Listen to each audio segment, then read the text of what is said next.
నమస్తే అందరికీ. ఇప్పుడు భారతదేశం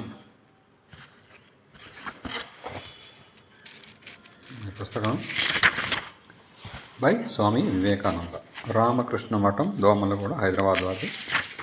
వీరి తొలి మాట చూద్దాం.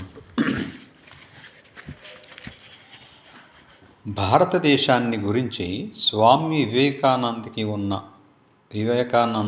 ఉన్న పరిజ్ఞానం ఏ కొద్ది మందికో కానీ ఉండదు. ఓకే, భారతదేశాన్ని వారు ప్రేమించినంత ప్రగాఢంగా ఎందరో కానీ ప్రేమించి ఉండరని గట్టిగా చెప్పవచ్చు.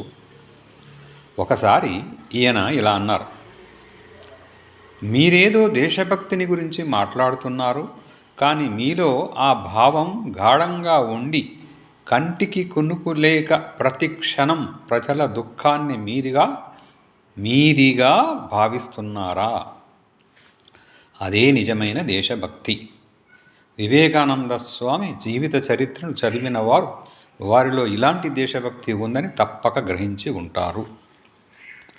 మన దేశాన్ని ఎక్కువగా ప్రేమిస్తూ పరోపకార పరాయణులై ఆత్మత్యాగం చెయ్యటానికై సంసిద్ధులైన వారు కొద్దిమంది ఉన్నారు.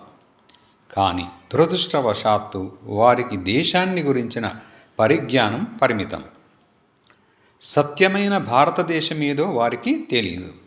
స్వదేశీయ వాతావరణంలో వారు లేరు. భారతదేశాన్ని తెలుసుకోవటానికి ముందుగా దాని ప్రాచీన సంస్కృతిని తెలుసుకోవాలి.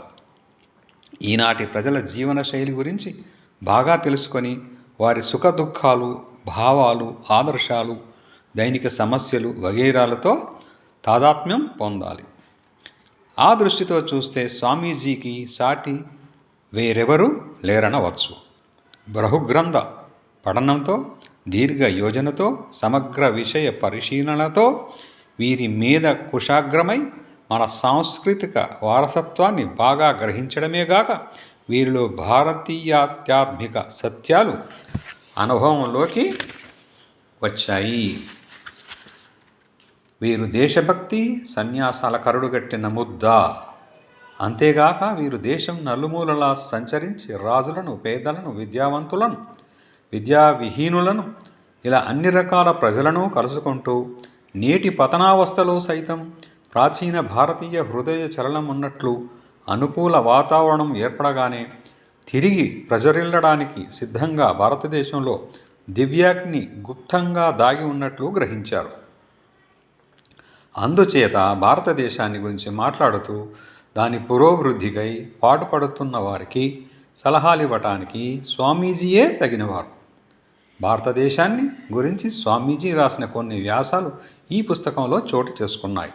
భారతదేశం తన చరిత్రలో ఒక నూతన యుగంలో అడుగుపెట్టి పురోగమించడానికి ప్రయత్నిస్తున్న ఈ తరుణంలో ఈ వ్యాసాల ప్రయోజనం ఎంతైనా ఉంటుంది. ఈ వ్యాసాలను సేకరించి ఇండియా అనే పేరిట ఆంగ్లంలో అద్వైతాశ్రమం వారు పుస్తక రూపంలో ప్రకటించారు.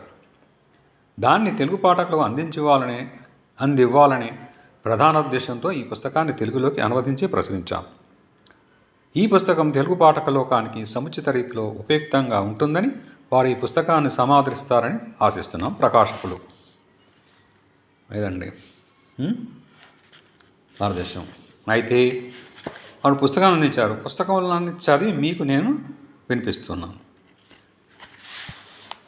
సో నెక్స్ట్ దాంట్లో మనం విషయం చూసుకుంటాం. ప్రపంచానికి భారతదేశ సందేశం, ప్రణాళిక, ఉపోద్ఘాతం, భారతీయ మత భావన, భారతదేశంలో కళ, భారతదేశం అంధకార బంధురమ, ప్రజల పట్ల మన కర్తవ్యం, కలకత్తా పౌరుల అభినందనకు సమాధానం, ధైర్యశాలురైన నా బిడ్డలకు హితవు, భారతదేశానికి కార్య ప్రణాళిక, నవ్య భారత సమస్య, దాని పరిష్కారం, భారతదేశానికి ఆవశ్యక విద్యా విధానం, మన ప్రస్తుత సాంఘిక సమస్యలు, భారతదేశ చారిత్రక క్రమ పరిణామం, పురోగమనం, ఇలా 14 ఉన్నాయి.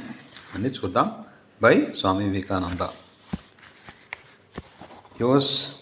Thank you subscribers. జయప్రకాష్.